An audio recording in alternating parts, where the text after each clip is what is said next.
friends, welcome back to Varun and Mom channel.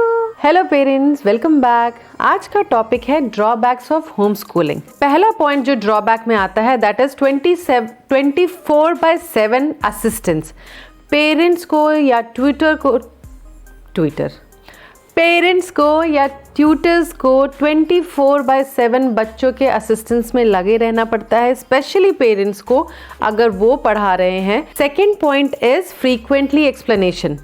हमको हमारे relatives को, फ्रेंड्स को, उनके क्वेश्चंस को आंसर करते करते थक जाते हैं कि हम अपने बच्चे को होम स्कूलिंग क्यों करा रहे हैं, हमारा क्या पर्पस है उसको होम स्कूलिंग कराने का। क्योंकि अभी भी इंडिया में स्पेशली होम स्कूलिंग को उतनी मान्यता नहीं दी है, फ्रेंड्स एंड रिलेटिव्स ने specially. Third point is remain patient. आपको अपने एंगर को रिस्ट्रेन करना और अपने पेशेंस को बढ़ाना बहुत ही ज़्यादा ज़रूरी हो जाता है अगर बच्चा आपका किसी चीज़ में या किसी सब्जेक्ट में या किसी टॉपिक पे स्ट्रगल कर रहा हो सकता है आपको एक ही टॉपिक को 50 से 100 बार समझाना पड़े, लेकिन you have to be patience. ये भी एक बहुत बड़ा ड्रॉबैक है। Fourth point is how to handle the difficulties effectively. ये एक बहुत बड़ा कंस्ट्रेंट हो जाता है अगर बच्चा स्लो स्पीड से चल रहा है या किसी टॉपिक में स्लो पेस पे है, तो आप उस पर्टिकुलर टॉपिक को या उस पर्टिकुलर सिचुएशन को कितनी इफ़ेक्टिवली हैंडल करते हैं, उस पे बच्चे का उस पर्टिकुलर टॉपिक के ऊपर ग्रोथ डिपेंड करता है। तो ये बीइंग अ पेरेंट आपको बहुत मेहनत करनी पड़ती है। Fifth point is lots of cost is incurred.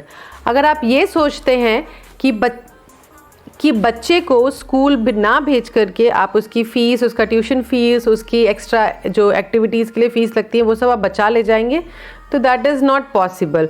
कुछ नहीं तो यहाँ से वहाँ से अगर आप उसके लिए मटेरियल इकट्ठा करते हैं, बुक्स, कॉपीज़ इकट्ठा करते हैं, या जो चीज़ें आप नहीं समझा पा रहे हैं उसके लिए ट्यूटर्स लगाते हैं, ये सारी चीज़ें भी बहुत ज़्यादा कॉस्ट इनकर्ड करती है और आपको ज़्यादा डिफरेंस नहीं होता है एक स्कूलिंग से, ट्रेडिशनल स्कूलिंग से होम स्कूलिंग में। Sixth point is you have to be all rounder teacher which is not possible. आप एक सब्जेक्ट में परफेक्ट हो सकते हैं, 2 सब्जेक्ट में परफेक्ट हो सकते हैं, बट हर सब्जेक्ट में आप परफेक्ट हो ये ज़रूरी नहीं है। इसलिए आपको डबल ट्रिपल मेहनत करनी पड़ती है। पहले खुद पढ़ना पड़ता है, फिर बच्चों को पढ़ाना पड़ता है, या 2-3 ट्यूटर्स रखने पड़ते हैं, या एक ऐसा ट्यूटर ढूंढना पड़ता है जो बच्चों को सब पढ़ा सके। ये बहुत ही हेक्टिक जॉब है। 7th point is balance the kids social skills. आपको अपने बच्चे के सोशल स्किल्स पे बहुत ज़्यादा वर्क करना पड़ता है, क्योंकि अगर वो बाहर जाता है, स्कूल में जाता है या कहीं जाता है, तो वो सीखता है कि उसको कैसे बाहर अपने फ्रेंड से मिलना है या टीचर से मिलना है, कैसे ग्रीटिंग होती है, कैसे मुझे कोई अगर मैं डिफ़िकल्ट सिचुएशन में फंसता हूँ तो कैसे हैंडल करना है।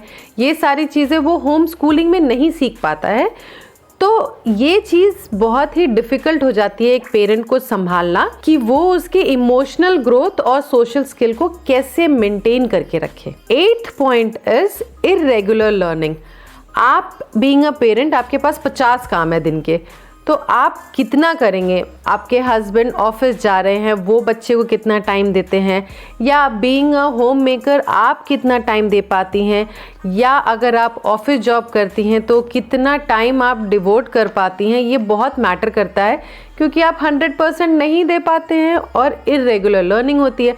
हो सकता है कभी आप अपने टाइम टेबल में सेट नहीं बैठते हैं तो आप उसको नहीं कर पाते हैं, आप उस पर्टिकुलर दिन का नहीं कंप्लीट कर पाए, फिर आपको वो नेक्स्ट डे जा करके करना पड़ा, तो आपका टाइम टेबल डिस्टर्ब हो जाता है। तो ये सारे ड्रॉबैक्स हैं जो अभी भी होम स्कूलिंग में बहुत डिफ़िकल्टीज लाते हैं पेरेंट्स के लिए, एंड पेरेंट्स इसमें वर्कआउट भी करते हैं। कुछ पेरेंट्स सक्सेसफुल भी हैं, नो डाउट, इसीलिए होम स्कूलिंग आजकल इतना प्रचलित है। लेकिन कुछ पेरेंट्स के लिए ये आज भी एक बहुत ही टफ टास्क है, स्पेशली जो बड़े बच्चे हैं, जिनकी बुक्स, जिनके सिलेबस में इतना ज़्यादा है कि आप उसको नहीं कर पाते हैं। तो आज का वीडियो यहीं एंड करते हैं। ऐसे ही पेरेंटिंग टिप्स को अगर आप देखना चाहते हैं तो हमारे चैनल को सब्सक्राइब कीजिए और बेल आइकन को क्लिक करना मत भूलिएगा। तब तक के लिए take care and bye bye.